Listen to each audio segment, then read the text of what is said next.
Me, David Scott, on BBC Radio Manchester. The Upload show every single week between 6 and 8, where I get to play the content that you've sent in to me. Next up, we've got a piece all about neurodiversity. Andy N from Manchester found out he had dyspraxia, a condition affecting physical coordination, when he was 28. This poem is about his diagnosis and how he began navigating through life post-diagnosis. I'm going to chat to him after we've heard it, but this is Andy N with Between and Then, a life before and after the discovery of dyspraxia. They never said I was stupid in my exams at secondary, but I knew from the results I got back with the letter U, staring at me in the face. On marks I weren't much better. They would have dismissed me as a waste of space. They never said at work, while at a warehouse or grocer's, after leaving school on a youth training scheme, even when I struggled to read where to file everything, and just sent me back saying I wasn't right.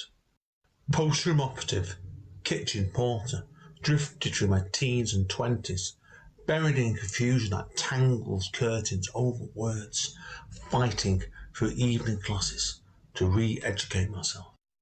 Churning into the first year at university, grasping through the wastelands of sleep, spending twice as long as everybody else with essays, blackmailing myself to carry on with guilt. Marooned with dyspraxia, my lecturer said I was, the word turning over my tongue in the rain, pulling the outline of my life out into the open, instead of simply kicking the ladder away again. Changing the tune of the song, halfway through unmapping the mysteries in the fog of my thoughts with a slow intake of relief, and stopping me driving back through the rain again, alone. That was Andy N with his piece Between and Then, a life before and after the discovery of dyspraxia. Good evening, Andy. How are you keeping? Good, David. You okay?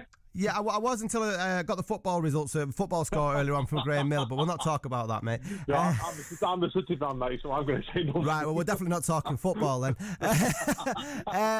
Absolutely loved your piece, mate. Can you give us a little bit more background and context around it? Yeah, sure. The piece itself, like I said, it's a true story, because certainly in my case, I've been writing for a long, long time now, and I'm a lot older than 28, but when I was diagnosed originally. But I struggled pretty well all the way from a school and right into my 20s, a lot with how to structure words together and physical coordination. And I got through to university eventually when I was 28, or 27 actually. And it came through on the second year. One of the lecturers has noticed I was really, really struggling with the essays. And she said to me, I think you're dyspraxic. I hadn't heard what I was at that point. I didn't know what it was. And what was your reaction to that then when you found out? I was stunned, to put it bluntly with you. I really, really was stunned.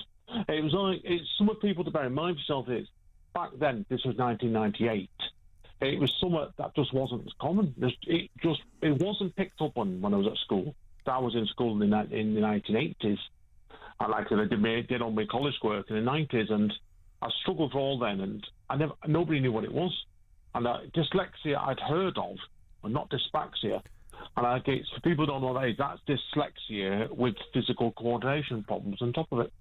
And was it some form of relief as well? Because obviously you felt like you were struggling throughout, but I had a diagnosis, and then did everything sort of make sense? Yeah, definitely that one, mate. It definitely did, because it is, when you get that sort of diagnosis, sometimes it's, from what people bear in mind, it's a relief. Sometimes, then you realise what the problem is, and they start learning how to deal with it. And what are you doing regarding performing nowadays, then, Andy? Oh God, I never stop. I think you know already. I co-run Speakeasy over in Cholton. Yep. And also, I do a lot of podcasting. Spoken Label's my big one, and a lot of it is when you're dyspraxic. It's how you learn to organise yourself. A lot of it really is getting into a recurring pattern and keeping the pattern going, so that way it stops me getting confused. And the same goes with my writing, really, as well. And is there anything else that you're working on at the moment, Andy? I've just formed a new band, actually, bizarrely enough.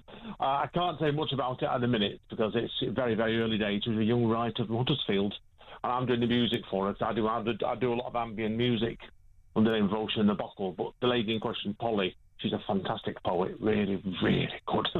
So we've got that going, and I've got an album coming out on a Brighton record label shortly called the Slightly Off Kilter Records from the ambient band. Fantastic. That's great that you're staying so productive. Yeah, it is, because I'm one of these sort of people where I get bored doing one thing, so I'd rather have about 10 projects on the go. And I believe the piece that you shared with us between and then has been published in a book called Neuroverse.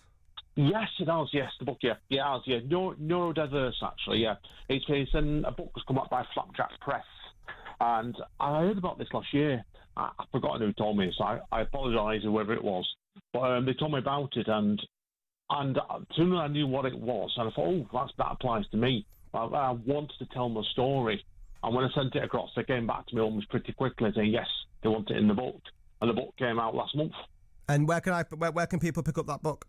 The book you can pick up on Amazon or on all usual booksellers, and you can also get it on Flapjack Press directly as well, on flapjackpress.co.uk. And Andy, where can I find out more about your own work online? Of course, mate. Yeah, I'm on Instagram as Andy N Poet, also on Facebook as well. That and Speakeasy's on Speakeasy Poetry Spoken Word, also on Instagram. And where is music? You can find that easy enough. And in terms of the Speakeasy night in Charlton, how can people get involved in that open mic night? When is it?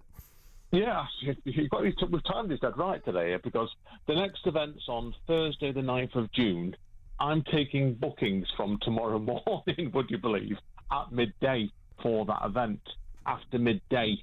So I'll give you my email address, people, to get in touch with me, okay? Yeah, great. My email address is aen1mpo@yahoo.co.uk.